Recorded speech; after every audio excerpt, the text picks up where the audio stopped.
I've got a great collection of mics here. I'm just really sorry I didn't bring my blues harmonica with me. This could have been really fun. Especially given that most of you are getting liquored up right now, so it would really work out well. Can we start again? If that was 15 seconds, this is some sort of alternate reality, which might be true. Okay, I'm here to talk about the absolutely thrilling subject of using GIS to make legislation and regulations. Oh, yeah. So don't let the Irish accent fool you. I'm from Kansas. I'm from Lawrence, Kansas. Apparently they invented basketball, whatever that is.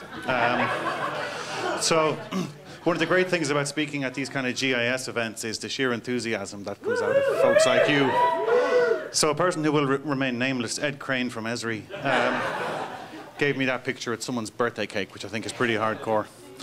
Anyway, I'm Irish, so that means I'm a failed writer. So what I'm really doing is I'm writing a historic fantasy novel called The Geodetic Druids. And what I'm going to do is I'm going to give the old High Kings of Ireland access to new technology to see if they can get a better handle on geography. So they hung out in this place called the Hill of Tara, which is only a small little place outside County Dublin, but they convinced themselves it was one-fifth of the country. So a touch of the Louisiana Purchase problem there.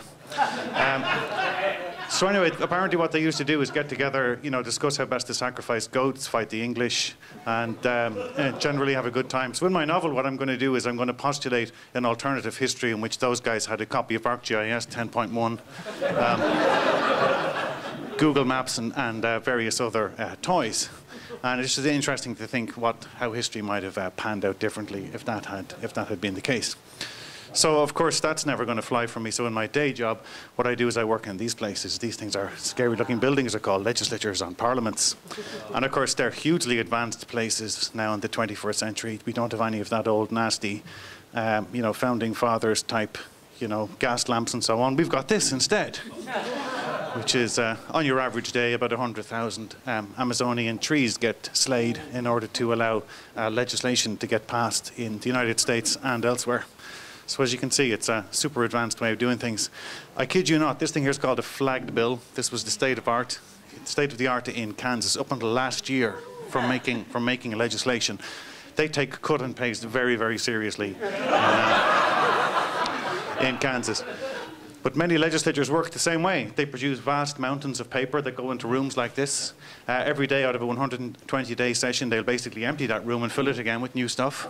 Put it onto the desks of legislators who proceed not to read all of it. Every single page of it they don't read. And it gets binned.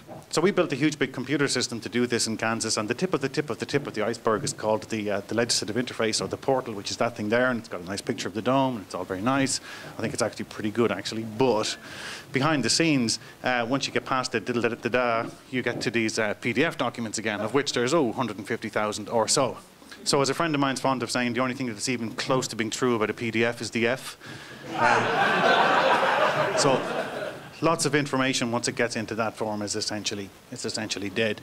So the question we're asking ourselves in Propylon and in Kansas in particular, where I'm based working on this stuff, is let's just try to reimagine 21st century democracy from the lens of someone who'd be starting with access to something like geoinformatics, and how perhaps the world would look differently if we basically didn't start from the concept of gas lamps and quill pens and the hides of goats and so on, and instead started with the kind of geospatial technologies which are now prevalent on the universe.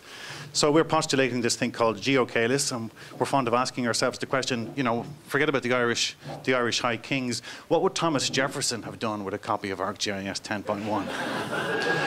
Now that's a seriously interesting question, because that man was a seriously smart scientist. And I think this could be actually profound. My own vision of what a government really is a government is an administrative body for a geography. So if it isn't about GIS, I don't know what it's about. And I think it's very interesting to think about how we might be able to reimagine. I call this Dome 2.0. How we might reimagine what the legislative branch and what the executive branch does with regulations if we basically start from the perspective of using the technology which, you know, you all know and love, and I'm increasingly learning to love the deeper I get into it. So I'm going to be talking more about this in your keynote, but the opportunity came up to, at the closing keynote, should I say, the opportunity came to do this 5-minute thing as well, so I grabbed the opportunity when I could. And I think that's pretty much me, is it? Yeah, there's got implication. Yeah.